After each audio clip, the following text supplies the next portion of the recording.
Welcome back, ladies and gems. Here we are. Final conclusive part 3 video, which is going to be remarkably shorter than the first two. Mainly because I couldn't stop coughing in the last video. Must be something that's going around. I wonder what it could be. Could it be? Those of you know, you know. We also talked about other things along the lines of how certain drugs can prime people to be more susceptible to addictive behaviors later on in life. And then we also touched upon the idea that a lot of numbers indicate that ever since all of this mass drugging started, that the number of people on disability for mental illness has skyrocketed. So, without any further ado, let's go ahead and talk about those genome-wide associative studies. Shall we? GWAS PRS deception, weaponizing the false discovery rate to justify the aggressive preemptive drugging of children who do not yet meet the diagnostic criteria for severe mental illness. The psychiatric establishment has increasingly leaned on genomics and prodromal screening tools to identify at-risk youth. Polygenic risk scores PRS and clinical high-risk algorithms are marketed as objective biological identifiers of future psychosis and severe psychopathology. Well, not necessarily psychopathology, but I mean, it could be attributed to a number of different conditions. I mean, autism being one of them. That's a big one. Let's see, schizophrenia, that's more on the psychosis side. Let's see, bipolar, that's another one. ADHD, that's another one. I actually heard it come out of people's mouths that they are a phenotype. And I'm like, what are you talking about, dude? You're not a phenotype. Well, I guess you could consider yourself a phenotype, just a really bad one.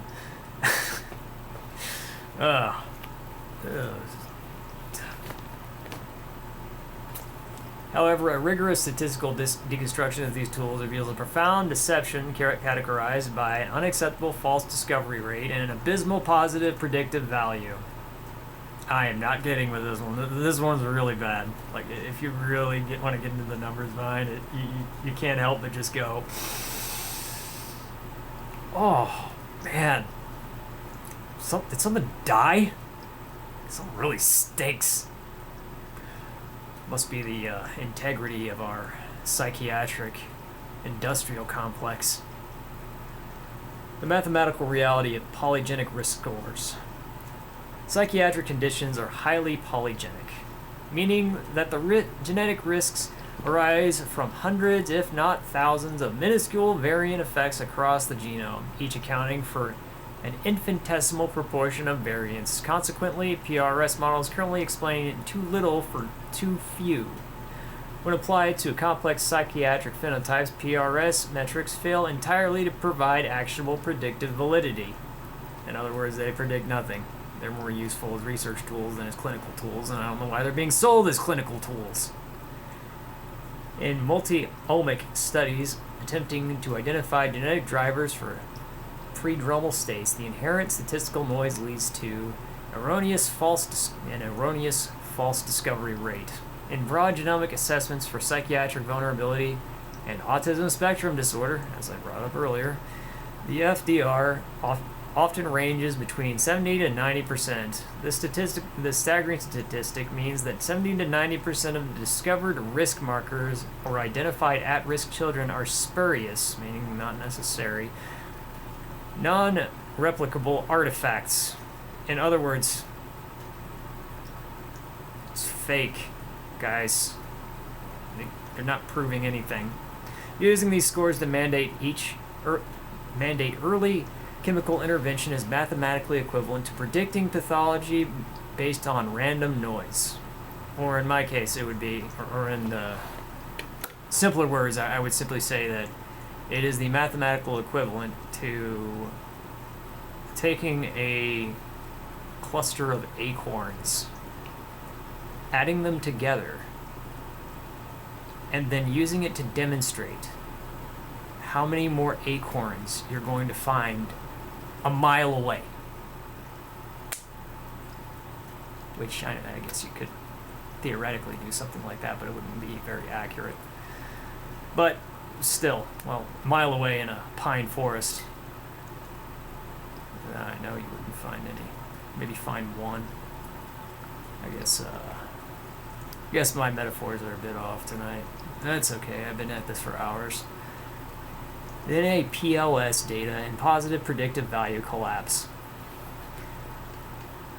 The clinical application of these risk models to identify youth for early intervention is most clearly observed in the North American prodrome longitudinal study and similar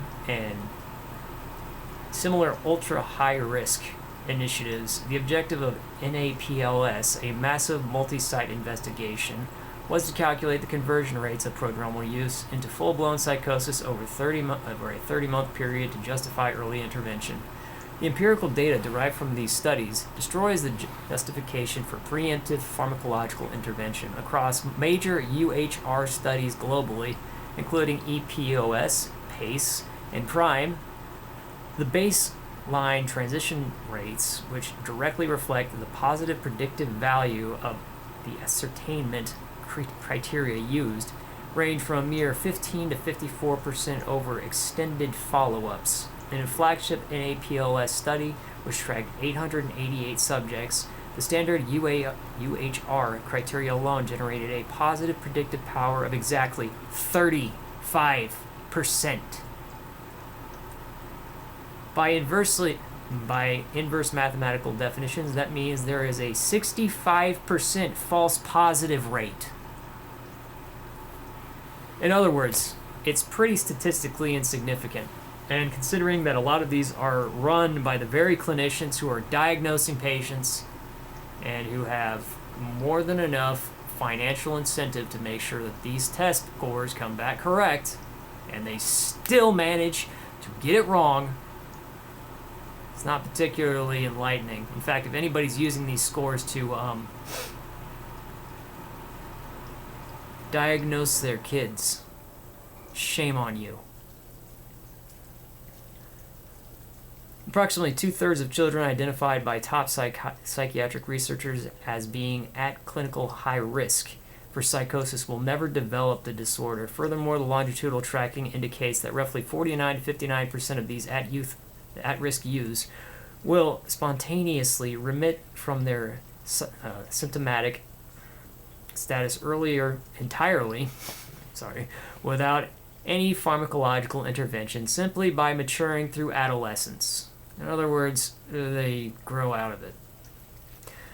When clinicians initiate preemptive antipsychotic therapy on a prodromal cohort based on these metrics, they are subjecting a supermajority of fundamentally healthy, naturally recovering children to irreversible gray matter loss, pubertal suppression, and dopamine supersensitivity. The psychiatric field has weaponized the concept of risk to dramatically lower the threshold for intervention, knowingly accepting a statistical framework where the vast majority of identified children are false positives. This is not preventative medicine. It is a statistical dragnet that transforms transient adolescent development crises into lifelong drug-induced psychiatric pathology. And here's the nice little table for you to look at. While I talk about just how true this is, here's the thing, is that within psychiatry, it becomes unfalsifiable if you are diagnosed with a mental illness. As soon as you are diagnosed with severe mental illness, they will do everything they can to try to keep that diagnosis, even if they have to spin you through a whole bunch of different disorders to try and get it right. And for those of you who have been through it, you know exactly what I mean and are frustrated by it, because I know that a lot of people out there, they just want an explanation as to why they're so weird. For a person like me, though, some of these diagnoses represent something much darker, because we've been through that part of it. And there's a reason why I don't trust people like this. Psychiatrists. Or anybody who tries to sell me the DSM model. And some of the ICD model. But I'm going to say that because there are so many different types of psychological and psychiatric interventions across the world that are superior to the American model in so many ways. Sometimes even making it so that people who have supposedly irreversible, terrifying conditions spontaneously recover and rejoin the community as productive members. I'm looking at you, Denmark. It says something about the American model. Specifically, the American model. And Australian, which is basically American, but in Australia. I'm sure they have their subtle differences, but by subtle I would mean they probably drug people more in Australia. And they have even worse rates of recovery and higher incidence of mental illness, because essentially the DSM is a hair trigger where everybody is sick so long as they are exposed to the system. Alright, sure that's giving you enough time to review that nice neat little table. Let's go ahead and finish this up with the legal and ethical framework, which ethics and psychiatry might as well not even exist. These people literally have a system of ethics that they do not apply, that are more like guidelines than actual rules, because nobody's holding them accountable. And I know people are going to argue, they hold us accountable all the time. How? Are you seeing licenses stripped? Because the way some people practice, some of these doctors practice, they shouldn't even have medical licenses. Legal and ethical framework, the systemic iatrogenic battery analysis. The synthesis of neurostructure, endocrine, and epidemiological damage inflicted upon pediatric population necessitates moving beyond the sterile medical language of side effects and into the realm of human rights, bioethics, and medical jurisprudence. When a healthy or transiently distressed child is subjected to neurotoxic molecules that permanently alter their brain's architecture without valid predictive evidence, the intervention breaches the bounds of therapeutic care and enters the legal definitions of systemic iatrogenic battery. For those of you that don't know what battery is, it's when you hurt somebody physically. Assault is when you yell at them and threaten things. Battery is literally hitting people. Neurobiology overlap with complex PTSD and torture. I'm not sure if I'm allowed to say that word. We'll just call it. There we go. To understand the severity of the systemic battery, one must compare the neurobiological markers of forced pediatric psychiatric intervention with the established markers for specialized and complex post-traumatic stress disorder. Under the United Nations Conventions Against and other cruel, inhumane, degrading treatment or punishment, specialized markers for acts include intentional infliction of severe physical or mental suffering for the purposes of coercion, punishment, intimidation carried out with the consent or acquiescence of a public official. Forced or heavily coerced pediatric drugging frequently operates under state-sanctioned educational, judicial, and child welfare mandates, fulfilling the official capacity requirement. The subsequent suffering and manifesting of akathisia, chemical enforced compliance, chemical restraint, and the total loss of cognitive and bodily autonomy parallels the exact phenomenology of the state coercion and control. Neurobiologically, the overlap is striking and deeply disturbing. C-PTSD and severe trauma are characterized by highly distinct neural abnormalities, heightened amygdala activation, hypervigilance, reduced hippocampal volume, and diminished activity in medial prefrontal cortex, leading to a profound inability to regulate emotional responses and contextual threat detection. You know, this actually sounds a whole lot like ASD and how it's being described in the popular lexicon. Actually, lexicon's a book. It's being described in popular culture, kind of like all of this. Like seriously, guys. I mean, I know. ASD exists. There are people with autism. I am not denying this. But when we see the numbers skyrocket as high as they have, while we totally and unabashedly deny the existence of C-PTSD despite what the rest of the world is telling us,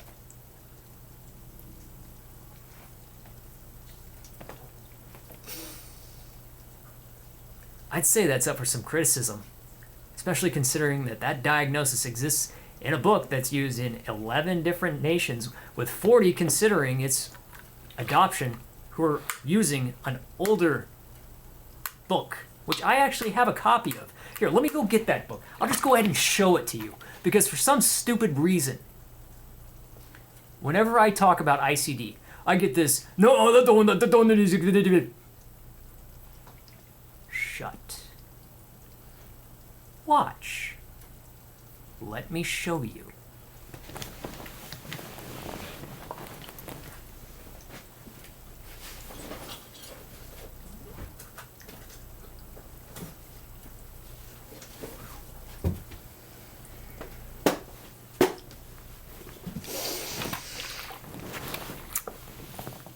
What's this?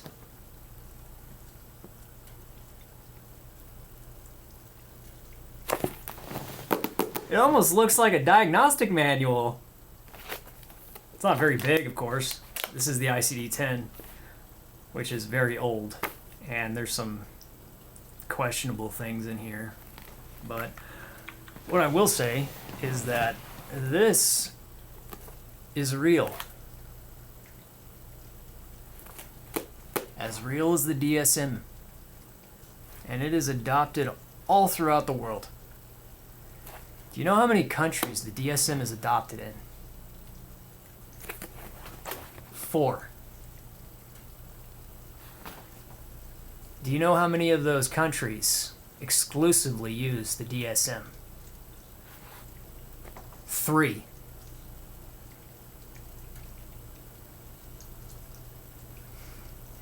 You can look that number up for yourself.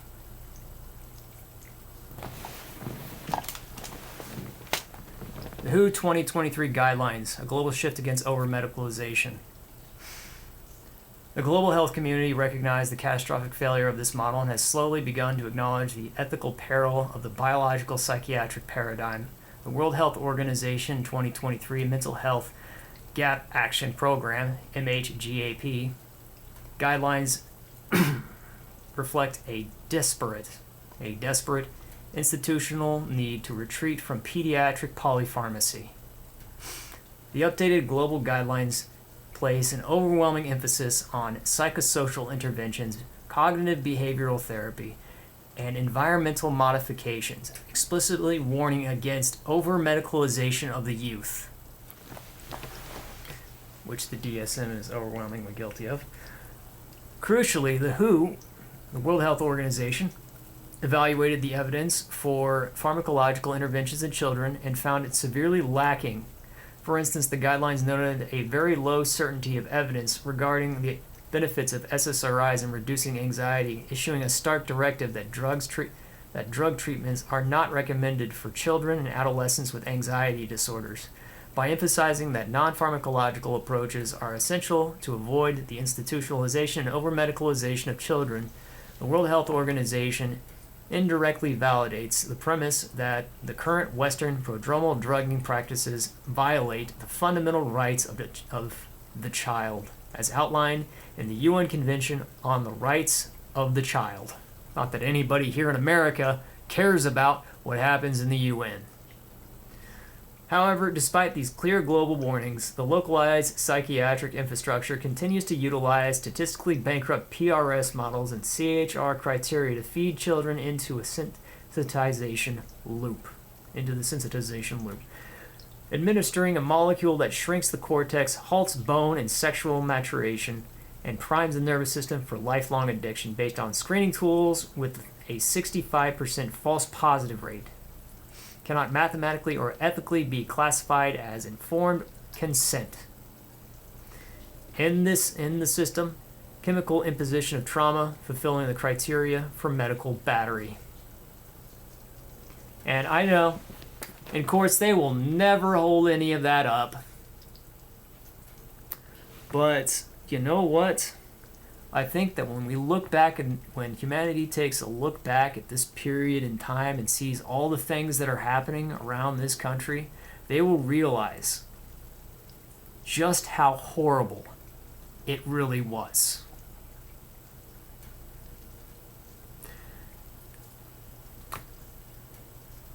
I went through it as a child.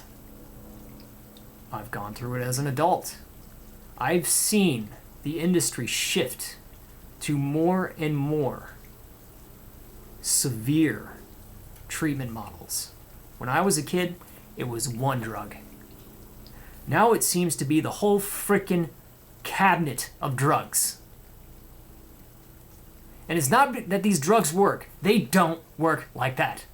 It's that we have leaned so heavily into selling, that we do no longer think of the long-term consequences of doing this.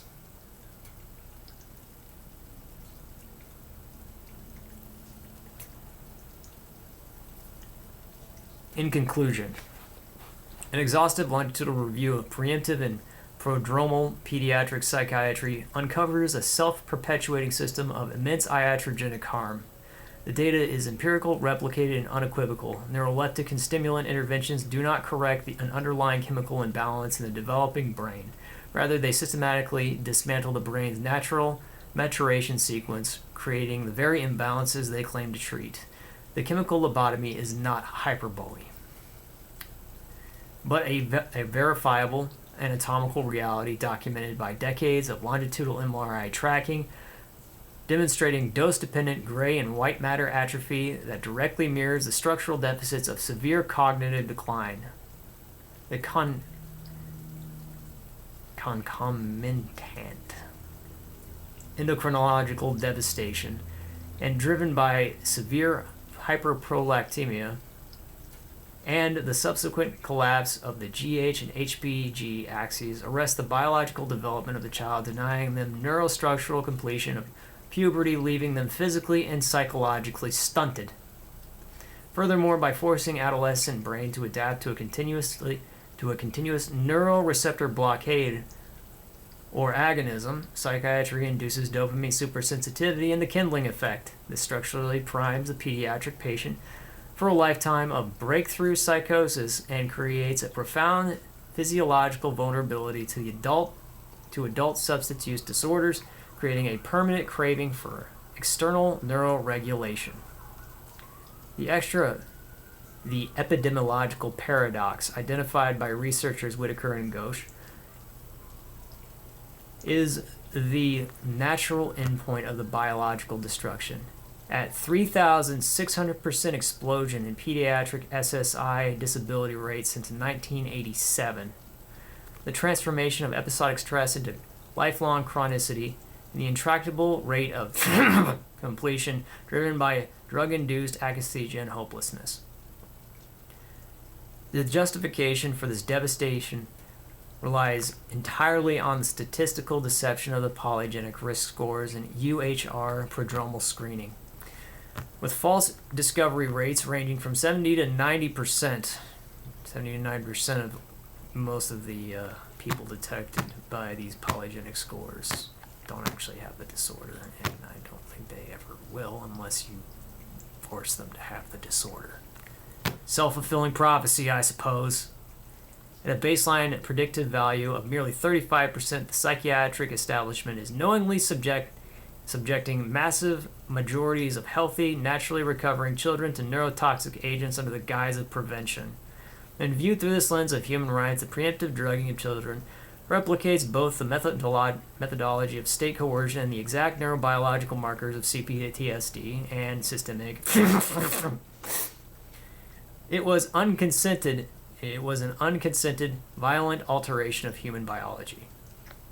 The alignment of the WHO's 2023 guidelines against over-medicalization marks a necessary conceptual shift, but dismantling the prodromal paradigm will require a total cessation of preemptive pediatric psychopharmacology. The preservation of developing brain demands that transient childhood distress be managed through psychosocial architecture, not the irreversible blunt force of chemical intervention. Yay! We're at the end! Now I'm going to make you look at all of the sources that were used. Not given all of these are going to say the things that I said here, but let's go ahead and take a look. How many is it? Oh, you know all those little numbers that I was talking about a few videos ago? A few of those videos. Yeah, they're right here. There's more. Oh, let's go ahead and tick down. I'm gonna, if there's anybody out there who's just trying to mine all of this data, I'm gonna force you to physically write all of it down, like I've had to. Ah, yeah, there's one. Okay. No. Let's keep it going. Keep it rolling. Keep it rolling.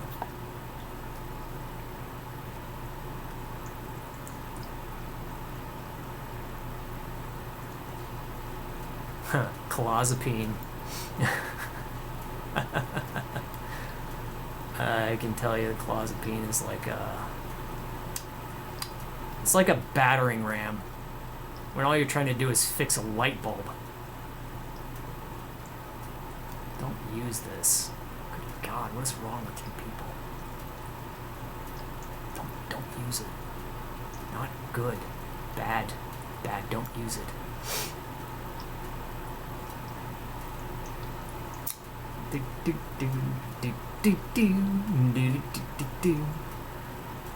Oh, look, there's dopamine supersensitivity. Right there. And here's another one from Frontiers. I know how much you guys love Frontiers. Let's just keep it rolling. Keep it rolling. Oh, there's a bad word. There's a naughty word that YouTube doesn't like. Uh-oh.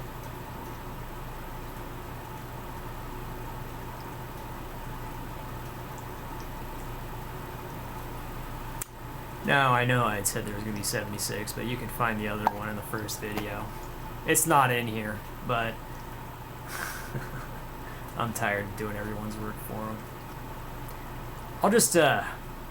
I'll include a nice little excerpt from something or another in the description. Something for you to kind of just peruse through. Because I'm not putting my works cited page there. Not a chance. You can do the hard work like I was forced to. And with that said, that concludes this very long and very troubling report on the American psychiatric model and pediatric interventions. And I'm pretty sure you can take some of the things that I've stated here that applies to children and apply them to adults and see that it is just as bad, if not worse. Oh, and clozapine causes heart problems. Have a good night, everyone.